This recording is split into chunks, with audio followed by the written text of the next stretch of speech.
اور اب ذکر غزہ میں ممکنہ جنگ بندی کا۔ اسرائیلی میڈیا نے دعویٰ کیا ہے کہ حماس نے غزہ میں جنگ بندی سے متعلق معاہدے کا مسودہ منظور کر لیا۔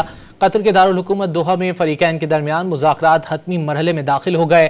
جنگ بندی جمعرات سے شروع ہونے پر قیدیوں کا تبادلہ اتوار سے شروع ہونے کا امکان ہے۔ معاہدے کے قطری مسودے کے تحت پہلے مرحلے میں 33 اسرائیلی مغوی رہا کیے جائیں گے۔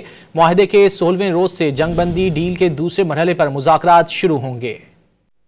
اسرائیلی میڈیا نے دعویٰ کیا ہے کہ حماس نے غزہ میں جنگ بندی اور یرغمالیوں کے معاہدے کی منظوری دے دی۔ جنگ بندی پر جمعرات سے عمل درآمد ہوا تو اتوار سے قیدیوں کا تبادلہ ہوگا۔ حماس نے جنگ بندی اور یرغمالیوں کی واپسی کی تجویز پر اتفاق کر لیا ہے۔ جنگ بندی اور یرغمالیوں کی واپسی کی تجاویز قطری مذاکرات کاروں نے پیش کی تھی۔ رپورٹ کے مطابق اسرائیل نے حماس کو مطلوبہ نقشے فراہم کر دیے ہیں۔ جنگ بندی معاہدے کا اعلان مصر میں کیا جائے گا۔ رپورٹ میں کہا گیا ہے کہ اسرائیل نے ایسے نقشے بھیجے ہیں جن پر تکنیکی کمیٹیوں میں اتفاق کیا گیا تھا۔ حماس کی قیادت نے فلسطینی دھڑوں کے رہنماؤں کے ساتھ متعدد مشاورتی اجلاس اور رابطے کیے ہیں، جن میں دوحہ میں جاری مذاکرات میں ہونے والی پیش رفت کے حوالے سے تفصیلات فراہم کی گئی۔ ان مشاورتوں کے دوران فلسطینی دھڑوں کے قائدین نے مذاکرات کے عمل پر اطمینان کا اظہار کرتے ہوئے آئندہ مرحلے اور اس کے تقاضوں کے لیے قومی سطح پر تیاری کی ضرورت پر زور دیا۔ حماس کی قیادت پر مختلف قوتوں نے اس بات پر اتفاق کیا کہ جنگ بندی اور قیدیوں کے تبادلے کے معاہدے کی تکمیل تک مشاورت اور رابطے جاری رکھے جائیں، کیونکہ یہ مذاکرات اپنے آخری مراحل میں داخل ہو چکے ہیں۔ معاہدہ طے پانے سے غزہ کی پٹی میں جنگ بندی ہو جائے گی، جہاں تقریباً 1.5 سالہ جنگ کے دوران 2 کروڑ فیصد کی آبادی میں سے تقریباً 90% آبادی بے گھر ہو چکی ہے اور بہت بڑی تعداد میں لوگ قحط اور ادویات کی کمی کا شکار ہیں۔ اسرائیلی وزیر اعظم کے دفتر کے مطابق حماس کی جانب سے ابھی باضابطہ طور پر مسودے کی منظوری سے متعلق آگاہ نہیں کیا گیا۔